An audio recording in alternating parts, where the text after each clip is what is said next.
Hello friends, हमारा आ चुका है प्रेजेंट परफेक्ट कंटिन्यूअस टेंस।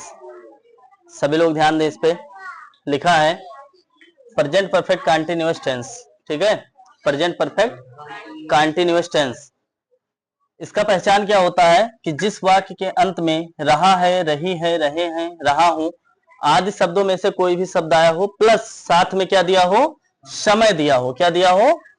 समय। तो कौन सा टेंस होता है? Present perfect continuous. केवल जो प्रेजेंट कंटिन्यूअस होता है उसमें रहा, रही, रहे आता है, उसमें समय नहीं दिया होता। जब हमारा परफेक्ट कंटिन्यूअस होता है तो उसमें साथ में समय भी दिया जाता है। क्या दिया जाता है? समय दिया जाता है। क्लियर? तो पहचान क्या है कि जिस वाक्य के अंत में रहा है, रही है, रहे हैं, रहा हूं आदि शब्दों में से कोई भी शब्द आया हो प्लस साथ में समय भी दिया हो तो कौन सा टेंस होता है?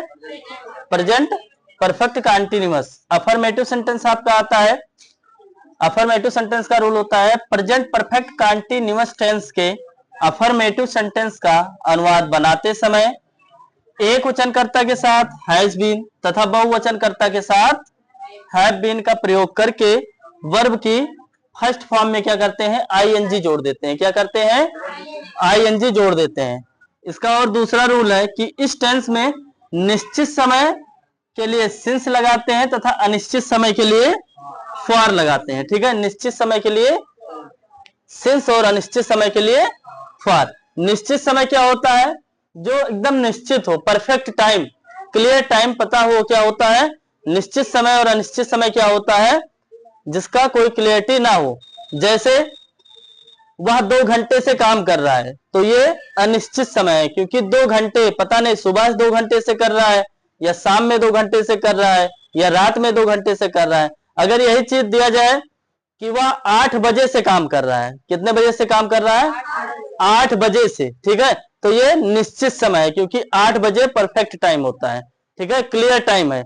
8 बजे, 12 बजे, या फिर सोमवार से काम कर रहा है या मंगलवार से काम कर रहा है। ठीक है, यानी कोई अगर क्लियरिटी बात की जाए, ठीक है, निश्चित समय की बात की जाए तो उसके लिए हम सिंस का प्रयोग करते हैं और अनिश्चित समय के लिए फॉर का प्रयोग करते हैं। इसका स्ट्रक्चर बनता है सब्जेक्ट प्लस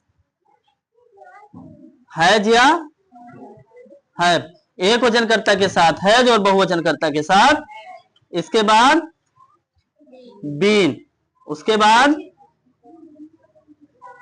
वर्ब की फर्स्ट फॉर्म प्लस आईएनजी जोड़ना है। इसमें क्या जोड़ना है? वर्ब की फर्स्ट फॉर्म में आईएनजी प्लस ऑब्जेक्ट, उसके बाद फिर प्लस सिंस या फॉर, SINC, सिंस या निश्चित समय के लिए सिंस और अनिश्चित समय के लिए, उसके बाद प्लस अब इसमें क्या आएगा? अदर वर्ड आएगा। क्या आएगा? Other word. यानी इसका स्ट्रक्चर क्या बनता है? सब्जेक्ट हैज या हैव, एक वचनकर्ता के साथ हैज और बहुवचनकर्ता के साथ हैव, उसके बाद बीन, उसके बाद वर्ब की फर्स्ट फॉर्म में आईएनजी, उसके बाद ऑब्जेक्ट, उसके बाद सिंस या फॉर, उसके बाद अदर वर्ड्स। अब हम बात करेंगे एग्जाम्पल की। किसकी? एग्जाम्पल की। हमारा अगला रूल आ गया है निश्चित। अभी हमने बात की थी निश्चित और अनिश्चित समय की। ठीक है, निश्चित समय क्या होता है और अनिश्चित समय क्या होता है? निश्चित समय बजे से, यानी जैसे 3 बजे से, 4 बजे से, 10 बजे से। ठीक है, और इसमें दिया है घंटे से, ये अनिश्चित समय है। घंटे से क्या है? अनिश्चित समय है। जैसे 5 घंटे, 6 घंटे, बट ये नहीं क्लियर है कि कब से, 5 घंटे, 6 घंटे, 7 घंटे। ठीक है, निश्चित समय है महीने और वर्ष और दिन, महीना, वर्ष और दिन, इसका नाम दिया हो। ठीक है, जैसे अप्रैल से, मार्च से, या फिर महीना जैसे दिया गया। ठीक है, वर्ष दिया गया 2025 से या 2024 से या 2018 से। दिन का नाम हो गया जैसे शनिवार, रविवार, मंगलवार, कोई भी नाम आ सकता है। और अनिश्चित समय में महीना, वर्ष और दिन। ठीक है, जैसे 5 महीने से और 2 वर्ष से। ठीक है, ये सब क्या हो गए? अनिश्चित मतलब क्लियर नहीं है, ठीक है। अब क्या है, लिखा है कि तुम 2 बजे से स्कूल जा रहे हो, तुम 2 बजे से स्कूल जा रहे हो, इसको ट्रांसलेट बनाएंगे तो ये होता है सब्जेक्ट। सब्जेक्ट क्या होता है, सबसे पहले तुम यानी यू, इसके बाद सहायक क्रिया हैज हैव, सब्जेक्ट के अनुसार लिखते हैं।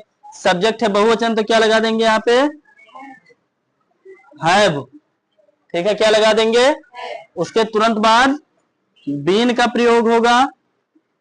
उसके बाद वर्ब लिखना है, वर्ब क्या है, जाना, जाना की अंग्रेजी गो, इसमें आईएनजी का प्रयोग करना है, क्या हो जाएगा, गोइंग। इसके बाद ऑब्जेक्ट लिखना है, ऑब्जेक्ट क्या है, स्कूल यानी टू स्कूल। इसके बाद कब है, 2 बजे से, यानी ये निश्चित समय है, तो यहां क्या लगा देंगे, सिंस, क्या लगा देंगे, सिंस। कितने बजे से, 2 बजे से, यानी 2 o'clock, 2 o'clock बन गया। दूसरा हमारा है, वह 5 दिन से फूल तोड़ रही है, कितने दिन से, 5 दिन से, ठीक है। तो ये निश्चित है, निश्चित है, अनिश्चित है, क्योंकि 5 दिन कंफर्म नहीं है, पता नहीं कौन से 5 दिन से तोड़ रही थी, ठीक है। तो इसमें क्या हो जाएगा, वह की अंग्रेजी, अब यहाँ पे देखो वह की अंग्रेजी जो होता है, ही भी होता है और सी भी होता है। पुरुष जाति के लिए ही लगाते हैं और स्त्री जाति के लिए सी लगाते हैं, ठीक है। तो यहाँ पे तोड़ रही है यानी स्त्री जाति का प्रयोग है, तो यहाँ पे क्या लगा देंगे, सी। इसके बाद एक वचन करता है, बहुवचन करता है, सी एक वचन करता है, तो यहाँ पे क्या लगा देंगे, इसके तुरंत बाद बीन। अब यहाँ पे क्रिया यानी वर्ब क्या है, तोड़ना, तोड़ना की अंग्रेजी प्लग, PLUCK, इसमें आईएनजी लग जाएगा क्योंकि वर्ब की फर्स्ट फॉर्म में आईएनजी, प्लकिंग, ठीक है। अब क्या तोड़ रही है, फूल यानी फ्लावर्स, तो इसमें यस लगा देंगे, फ्लावर्स, क्योंकि बगीचे में, तो अगर बगीचे में तोड़ रही है, कहीं भी तोड़ रही है, वहां कई सारे फूल तोड़े, तो यहाँ पे क्या लिख देंगे, फ्लावर्स, ठीक है। अब यहाँ पे है 5 दिन से, क्या है, 5 दिन से, यानी ये अनिश्चित है, तो अनिश्चित के लिए क्या लगता है, फॉर, कितने दिन से, यानी 5 डेज, 5 दिन से, क्लियर।